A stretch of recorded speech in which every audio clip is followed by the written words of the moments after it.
एक राज्य में एक मूर्ख राजा रहता था। अपने पूर्वजों के दिए राज्य व धन दौलत के बूते वह राज्य की राजगद्दी पर तो बैठ गया, लेकिन अपनी मूर्खता के कारण राज्य में कोई भी राजा को मूर्ख बनाकर अपना काम निकाल लेता था।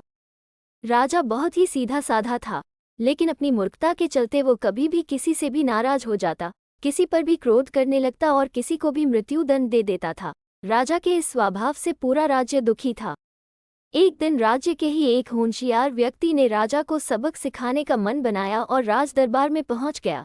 राजदरबार में पहुंचकर व्यक्ति बोला, महाराज की जय हो। महाराज, मैं पास ही के एक गांव का रहने वाला कपड़ों का व्यापारी हूं।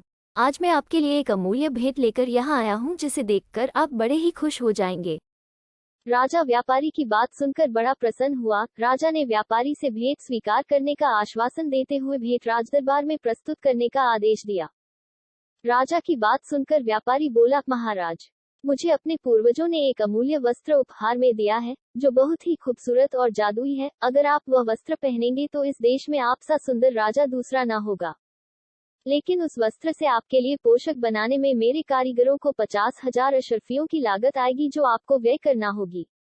राजा वस्त्र की तारीफ सुनकर इतना मंत्रमुग्ध हो गया कि उसने अपने मंत्री को व्यापारी को 50,000 अशर्फियां देने का आदेश दे दिया। व्यापारी अशर्फियां लेकर राजा दरबार से चला गया और 2 दिन बाद राजा के लिए वह पोशाक ले आने का आश्वासन दिया। 2 दिन बाद वह व्यापारी एक बहुत ही चमचमाता हुआ बक्सा लेकर राज दरबार पहुंचा। बक्सा देखकर ऐसा लग रहा था मानो बक्से में बहुत ही बड़ा खजाना छुपा हो। बक्से की चमचमाहट और खूबसूरती देखकर राजा मंत्रमुग्ध हो गया।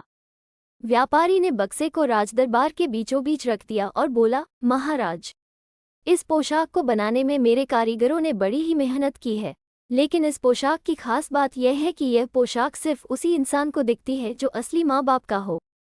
अगर इस राजदरबार में किसी इंसान का कोई दूसरा बाप होगा तो उसको ये पोशाक दिखाई नहीं देगी। व्यापारी की बात सुनकर पूरा राजदरबार उस पोशाक को देखने के लिए आतुर हो उठा। अब व्यापारी ने उस बक्से से पोशाक निकालने का ढोंग शुरू किया, जो कि वास्तव में उस बक्से में थी ही नहीं। पोशाक को अपने हाथों में लेने का ढोंग करते हुए वो पोशाक की सुंदरता की तारीफें करने लगा। व्यापारी की बात सुनकर राजदरबार में उपस्थित सभी राजदरबारी उस पोशाक की तारीफ करने लगे, जो कि वास्तव में थी ही नहीं। सभी यह सोच रहे थे कि अगर वे पोशाक नजर न आने की बात राजदरबार में कहेंगे तो सभी यही मानेंगे कि वे असली माँ बाप की औलाद नहीं है।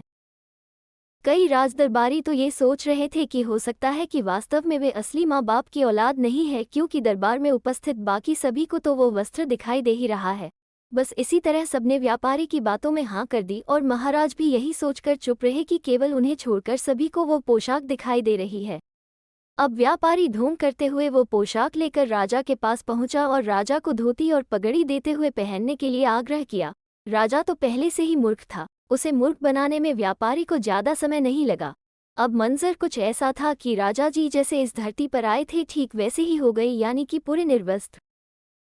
अब पूरे राजदरबार के सामने महाराज बिल्कुल निर्वस्त्र खड़े थे, लेकिन राजा के मृत्युदंड के डर से किसी भी राजदरबारी में यह हिम्मत नहीं थी कि वह राजा को ये कह सके कि वो बिल्कुल निर्वस्त्र खड़े हैं।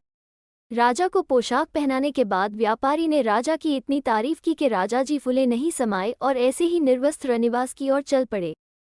रानियों ने जैसे ही महाराज को निर्वस्त्र देखा तो हंसने लगी और बोली, महाराज, आज क्या आपने मदिरा का सेवन कर लिया है? क्षमा करें, आप पूरे महल में यूं निर्वस्त्र होकर क्यों घूम रहे हैं? रानियों को वस्त्र न दिखने पर राजा मुस्कुराए और बोले, महारानी, अवश्य ही आप असली माँ बाप की नहीं हो, क्योंकि यह जादुई वस्त्र है। ये केवल उन्हीं इंसानों को दिखते हैं जो असली माँ बाप के हो। आपने मुझसे इतनी बड़ी बात क्यों छुपाए रखी? आप नाजायज़ हैं और महल में नाजायज़ को रहने का कोई हक नहीं, इसीलिए हम अभी और इसी वक्त आपको महल से बाहर करते हैं। बस इतना कहकर राजा ने अपने सैनिकों को आदेश देकर रानी को महल से बाहर निकाल दिया। तो साथियों, इसीलिए कहा गया है, उपदेशो ही मूर्खाना प्रकोपाय न शांतिये वयपान भुजंगाना केवलं विश्वर्धनंग, यानी कि मूर्खों को उपदेश देना उनके क्रोध को शांत करना नहीं वरन बढ़ाना है।